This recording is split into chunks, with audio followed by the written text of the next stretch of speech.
Salut les amis, bienvenue dans ce nouveau Planète électrique. Aujourd'hui, nous allons parler d'un moyen d'économiser sur la recharge de sa voiture électrique et même de gagner un peu d'argent.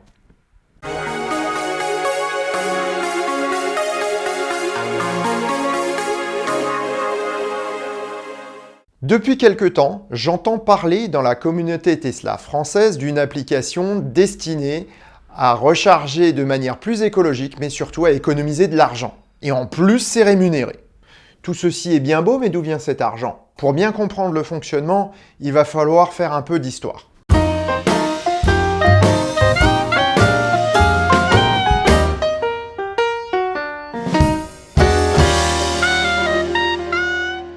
Dans les années 50, EDF se rend compte que sa production électrique est plutôt tendue. Les entreprises grosses consommatrices qui se développent à ce moment-là tirent sur le réseau une quantité d'énergie phénoménale. Et EDF a beaucoup de mal à construire de nouvelles centrales. EDF imagine alors demander à ses gros clients qui consomment énormément d'énergie de ne plus consommer à ce moment-là, mais de consommer au moment où la demande est moindre.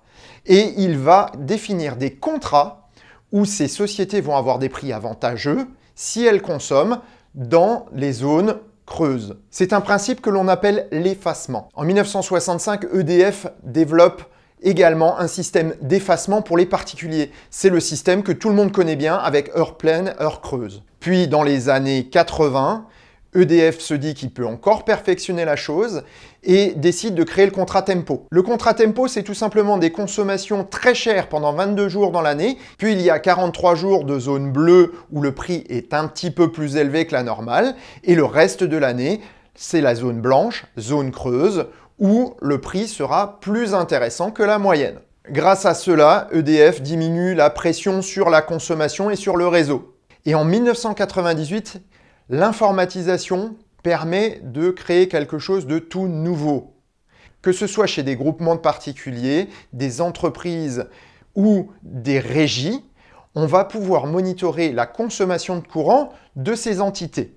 On va pouvoir du coup créer des contrats qui vont rémunérer l'effacement. Ces régies d'effacement créent ce que l'on appelle des négawattheures. C'est une consommation qui n'a pas eu lieu, donc c'est comme si on créait du courant au moment des heures de pointe. Et à ce titre, une régie va être payée de ces négawattheures au même prix que s'il les avait produits réellement. C'est ainsi qu'une société comme Jedlix ou d'autres gagnent de l'argent. Voilà pour la partie historique, maintenant parlons de la technique.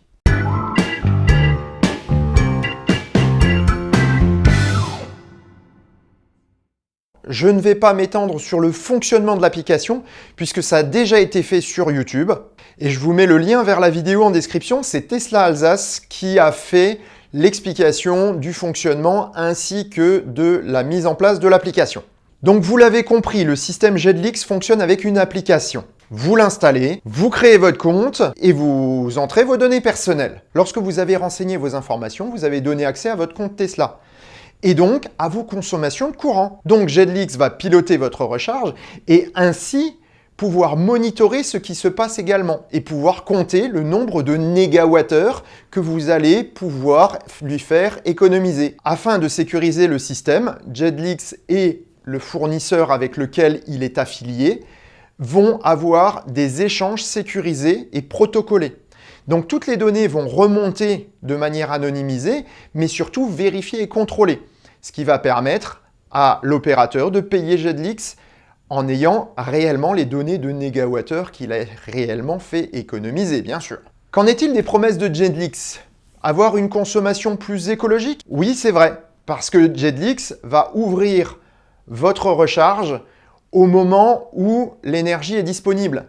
Et entre autres, par exemple, lorsque les parcs éoliens produisent, ou lorsqu'il y a suffisamment de soleil pour que les parcs solaires produisent. Donc l'énergie que vous allez consommer vient peut-être de la centrale nucléaire d'à côté, ça on n'en sait rien. Mais ce qu'on sait, c'est que Jedlix va vous faire consommer la quantité de courant injecté dans le réseau par des énergies renouvelables, ce qui est déjà plutôt bien. Jedlix vous fait-il économiser sur votre facture? Oui, si vous êtes chez un fournisseur Jedlix, c'est-à-dire quelqu'un qui est partenaire. Si vous êtes chez EDF, ça ne sert à rien.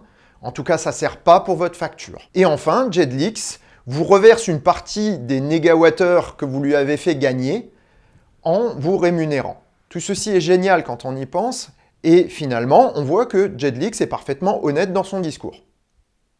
Enfin presque. Quand j'ai découvert l'application, je me suis dit « ouais, c'est génial ». Et puis je me suis dit que finalement, c'était peut-être un peu trop beau. Et je suis allé creuser un peu. J'ai pas eu besoin de creuser beaucoup parce que je me suis dit que si je donnais mes identifiants Tesla à Jedlix, cela voulait dire qu'il pouvait contrôler ma voiture pour les recharges et les décharges. Mais ça veut dire également qu'il pouvait avoir accès à la localisation, à la vitesse, à mes habitudes, et que même quelqu'un d'indélicat disposant des fichiers Jedlix pourrait ouvrir ou rouler avec ma voiture si j'ai activé la clé par téléphone. Ça commence à m'embêter un petit peu. En effet, donner vos codes d'accès à toute application tierce ouvrira la porte au piratage et à d'autres dérives. De plus, on s'est rendu compte qu'il y avait un autre problème. C'est que lorsque l'application Jedlix dispose de vos identifiants, elle est connectée en permanence à votre voiture. La voiture ne se met plus en veille, elle reste en communication permanente.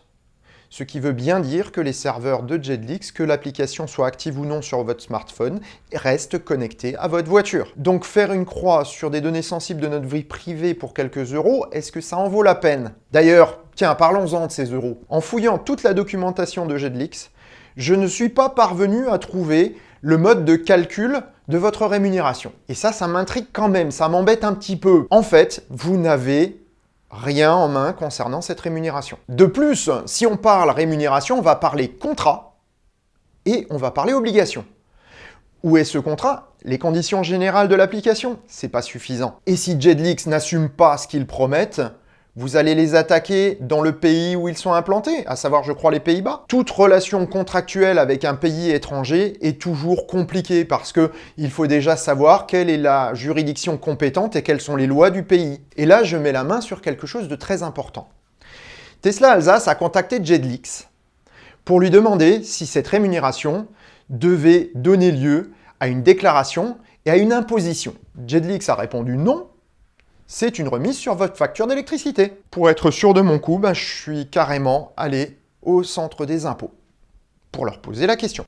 Et la réponse a été formelle. S'il s'agit d'une rémunération que c'est versé en monnaie sonnante et trébuchante sur votre compte en banque, c'est imposable. Et en plus, vous devez payer des charges sociales. Or, en France, un particulier, hormis lors d'une activité salariée, ne peut pas payer directement ses charges sociales à l'État. Pour ce faire, il faut qu'il ait une société, qu'il soit inscrit au registre du commerce ou des métiers et dispose d'un compte URSSAF permettant de payer ses charges sociales. Je sais bien que les agents des impôts qui sont à l'accueil ne sont pas toujours au fait des dernières nouveautés, mais l'administration fiscale est quand même celle qui aura le dernier mot. Et si jamais vous deviez être contrôlé avec ces quelques euros, vous serez redressé.